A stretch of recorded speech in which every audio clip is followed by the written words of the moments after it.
Hello guys, welcome to in my channel smart study. Guys, आज हम शिक्षा निदेशालय की तरफ से दी जाने वाली कार्य पत्रक नंबर 10 करेंगे, जो कि क्लास 8 की है और विषय है गणित। ये वर्कशीट 29 अक्टूबर 2020 की है। तो आइए शुरू करते हैं आज की वर्कशीट।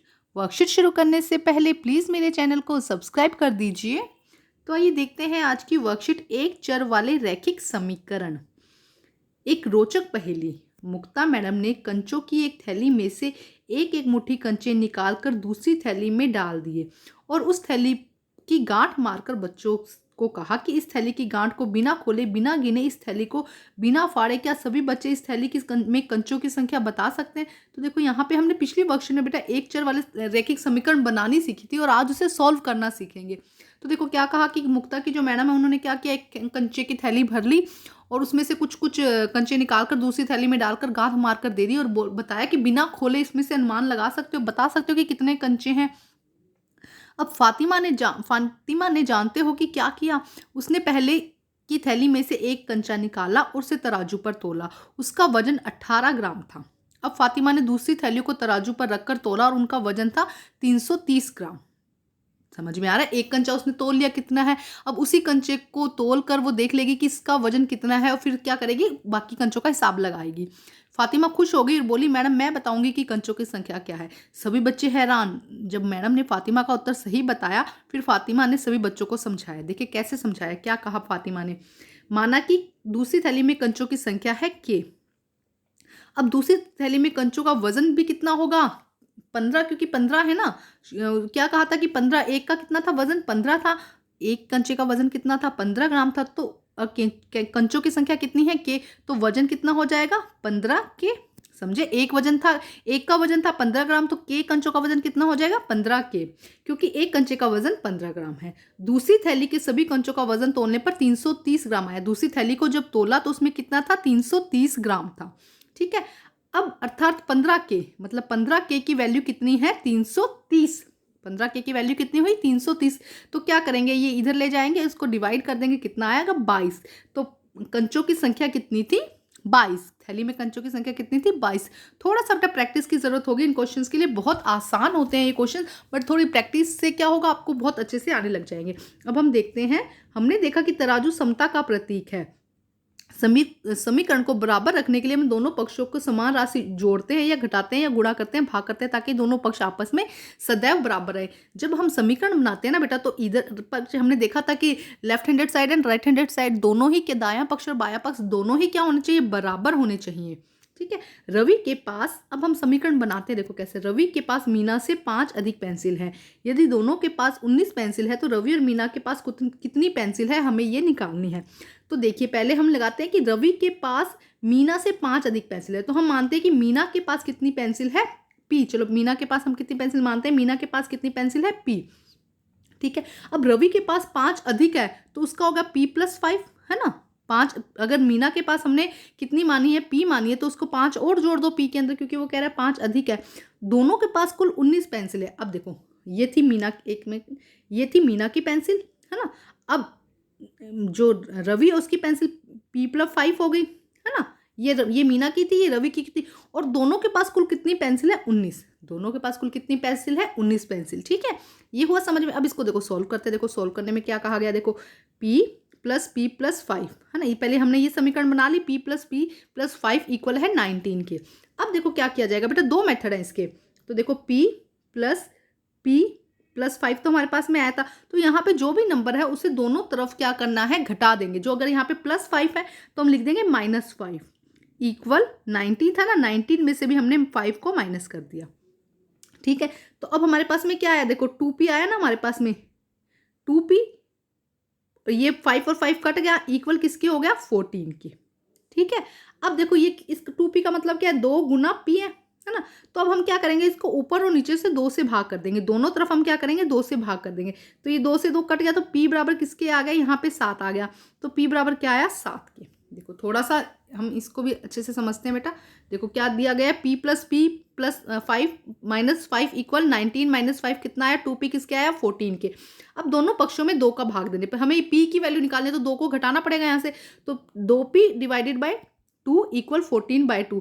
तो ये देखो 2 से 2 क्या हो गया बेटा, 2 से 2 क्या हो जाएगा, कट जाएगा और यहाँ पे आ जाएगा p बराबर 7।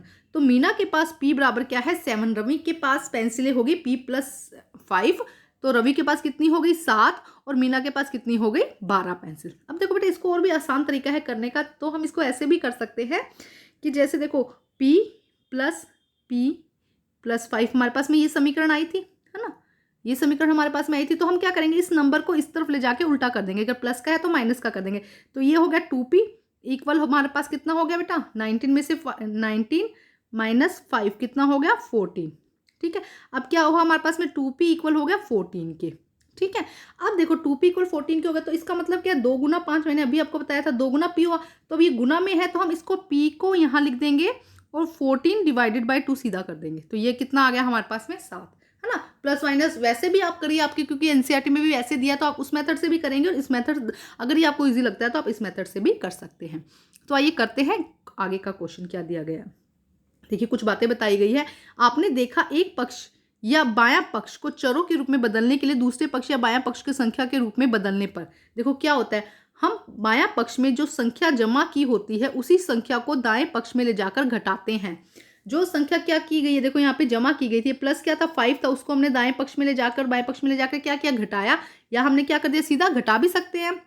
बायां पक्ष में जो संख्या घटा में होती है उसे जाकर जमा कर देंगे। अगर यहाँ पे देखो p+p-5 होता तो हम क्या करते +5 करते, दोनों तरफ क्या कर देते +5 कर देते।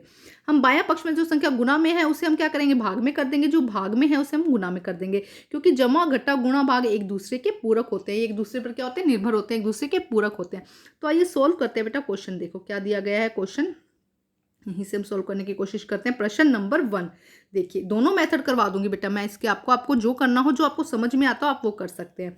तो फर्स्ट देखते हैं y इक्वल है -7 इक्वल है 27 के ना, तो हम करते हैं y -7। अब हम क्या करेंगे दोनों तरफ +7 कर देंगे, दोनों तरफ हम क्या कर देंगे +7 कर देंगे, तो 27 + 7। ठीक है, हमने क्या किया दोनों तरफ हम 7 को प्लस कर देंगे। अब देखो ये क्या हो गया घट गया, कट गया दोनों, तो y इक्वल किसके आ गया बेटा 34 के, y इक्वल किसके आ गया 34 के। तो ये आपका फर्स्ट मेथड होगा। इसी को हम नेक्स्ट अगर दूसरे मेथड से करना है तो देखो क्या करेंगे y -7 इक्वल 27। आपको जो मेथड समझ में आता है वो कर सकते हैं बेटा। तो y हमने यहाँ लिख दिया, अब बेटा ये यहाँ पे जाएगा, जब ये यहाँ पे जाएगा तो प्लस हो जाएगा 27 + 7, तो y की वैल्यू कितनी आ गई बेटा, y की वैल्यू आ गई यहाँ पे 34। तो ये आपका होता है फर्स्ट का आंसर। ठीक है, अगर आपको इस मेथड से करना है इससे कर लीजिए, इससे करना है इससे कर लीजिए। ठीक है, अब हम करते हैं नेक्स्ट क्वेश्चन। हो गया बच्चे आप लोगों का ये क्वेश्चन, अब हम करते हैं नेक्स्ट क्वेश्चन।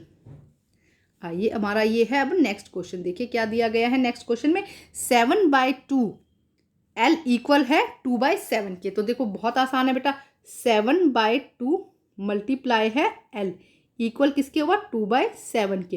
तो हम क्या करना है बेटा, देखो अब हम क्या करेंगे दोनों तरफ क्या करेंगे इस नंबर से हम क्या कर देंगे दोनों नंबर डिवाइड कर देंगे। तो देखो हम करते हैं 7/2 L इंटू कर देंगे, इंटू करके हम क्या कर देंगे उल्टे नंबर से हम किसको, जब हम फ्रैक्शन में हमने देखा था कि जब हम डिवाइड करते हैं तो हम क्या कर देते हैं गुना का निशान लगा के हम क्या कर देते हैं उल्टा नंबर लगा देते हैं। तो हम यहाँ क्या लगा देंगे 2/7।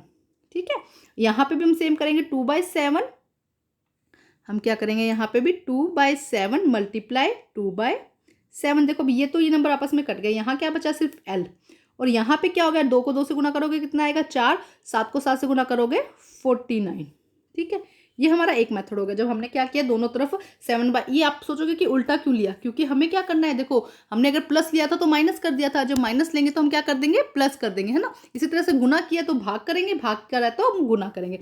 अब इसको दूसरे मेथड से देखते हैं, क्वेश्चन के आगे करेंगे। देखो हम क्या करेंगे, इधर हमने लिखा L इधर करेंगे और 2/7। ठीक है, ये नंबर आ गया। अब इसको हम इधर लेके जाएंगे, जब इधर लेके जाएंगे तो क्या होगा नंबर क्या हो जाएगा चेंज हो जाएगा, उल्टा हो जाएगा नंबर, तो हमारे पास में ये नंबर आ जाएगा। तो अब L की वैल्यू कितनी आई हमारे पास में 4/49। तो आपको ये एरो लगा के समझाना पड़ेगा बेटा, यहाँ स्पेस कम था इसलिए मैंने ऐसे ही कर दिया। ठीक है स्टूडेंट, तो ये होता है हमारा सेकंड क्वेश्चन। ठीक है, अब हम करते हैं नेक्स्ट क्वेश्चन। ध्यान से करना है बेटा, ये मेथड भी करिएगा थोड़ा और आपको इजी हो जाएगा नेक्स्ट में। और इसको समझ लीजिए कि क्या हुआ है। बस जब भी हम इक्वल की दूसरी साइड कोई भी नंबर लेके जाते हैं तो उसको उल्टा कर देते हैं। जैसे कि देखो 7/2 था तो हमने क्या कर दिया, 2/7 कर दिया। प्लस है तो माइनस कर देंगे, माइनस है तो प्लस कर देंगे। अगर गुना में नंबर है तो भाग में कर देंगे, भाग में नंबर है तो हम गुना में कर देंगे। अब हम करते हैं नेक्स्ट क्वेश्चन। आइए बेटा, हो गया होगा आपका अब तक ये। आइए अब हम करते हैं नेक्स्ट क्वेश्चन। ये देखिए, ये थोड़ा सा लेंथी क्वेश्चन है तो आइए करते हैं इसको। एक सेकेंड बेटा, आइए हम इसे सॉल्व करते हैं बेटा। देखिए 9u + 2/7u इक्वल है 4k। तो अब हम देखो क्या करेंगे बेटा, अब हम इसमें एलसीएम लेंगे। फर्स्ट हम क्या करेंगे, इसके अंदर एलसीएम लेंगे। जब एलसीएम लेंगे तो हम क्या करेंगे, ये 7 हो जाएगा, है ना। अब 9u को क्या करेंगे, हमने इसके नीचे 1 मान लिया, इसको इसके नीचे हम क्या मान लेंगे कि ये 1 है। तो जब यहाँ पे हम इसको करेंगे तो 9 को हम जब 7 से मल्टीप्लाई करेंगे तो कितना आएगा, 63u + 2u। ठीक है, प्लस क्या हो गया 2u।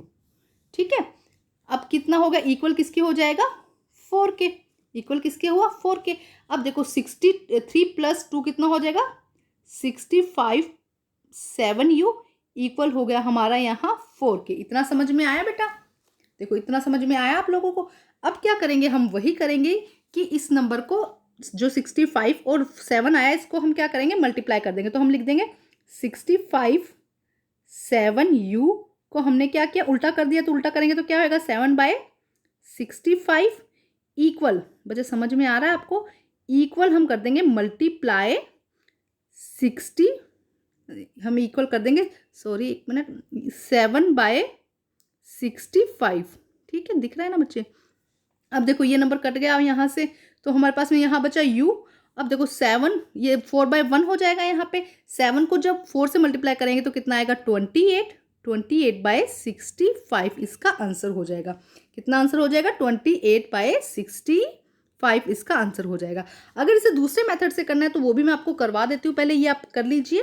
देखिए क्या किया हमने, पहले इसको सोल्व किया, कलर चेंज करके बताती हूँ आपको। देखो पहले हमने इसको सोल्व किया, क्या किया, इसका एलसीएम ले लिया। और एलसीएम लेंगे तो 9 से इसको मल्टीप्लाई किया, कितना आया, 63। और 2 की जगह क्या आया, 2। ये आपको आता है ना बेटा एलसीएम लेना। अब देखिए इन दोनों को ऐड किया, कितना है, 65/7। अब हमें क्या करना है, देखो हमें क्या करना है, यू की वैल्यू निकालनी है। जब यू की वैल्यू निकालनी है तो हमें क्या करना पड़ेगा, इसको नंबर को क्या करना पड़ेगा, मल्टीप्लाई, डिवाइड करना पड़ेगा। जब हम डिवाइड करेंगे तो हम नंबर चेंज कर देंगे। तो देखो 7 से 7 कट जाएगा, 65 से 65 कट गया, और यहाँ क्या बच गया, सिर्फ हमारे पास में यू। और इस नंबर को हम मल्टीप्लाई कर देंगे, 7 को हम जब 4 से मल्टीप्लाई करेंगे तो कितना आएगा यहाँ 28, और यहाँ पे कितना आ जाएगा हमारा 65। तो कितना 28/65। अच्छा, इसका दूसरा मेथड भी कर लेते हैं हम। आइए हम इसका दूसरा मेथड करते हैं बेटा। देखिए दूसरे मेथड में क्या होगा, सेम, वहां तक तो सेम था। कितना आया था, 65/7 u इक्वल 4 आया था, है ना, इतना आया था हमारे पास में। तो अब हम क्या करते हैं, इसको यहाँ ले जाएंगे। देखो क्योंकि डिवीजन में है ना नंबर, तो हम क्या करेंगे, 65u इक्वल किसके हो जाएगा, 4 × 7 के। ठीक है, तो अब कितना आया, देखो u इक्वल 65, एक सेकेंड, 65u किसके इक्वल हो गया, 28 के। 65u लगा लेना बेटा। ठीक है, अब u इक्वल किसकी हो जाएगा, 28/65 के। ठीक है, यही हमारा आंसर उसमें भी आ रहा था। तो जो मेथड आपको समझ आया, देखो बेटा यहाँ पे डिवीजन में था, ये बात समझो, यहाँ पे क्या था, डिवीजन में था, इसलिए हमने यहाँ जाके इसको क्या कर दिया, मल्टीप्लाई किया, ये ध्यान रखिएगा। ठीक है, तो ये देखो सेम वही आंसर आ जाएगा। तो बेटा आज की आपकी वर्कशीट कंप्लीट होते बेटा एनसीईआरटी से, और एग्जाम्पल के साथ इसे करिएगा। जितनी प्रैक्टिस करेंगे उतने ही आपके क्वेश्चन अच्छे होंगे। तो बेटा आप अपनी वर्कशीट कंप्लीट करके अपने टीचर से चेक कराइए, और प्लीज़ मेरे चैनल को लाइक कीजिए, सब्सक्राइब कीजिए और शेयर कीजिए। Thank you students.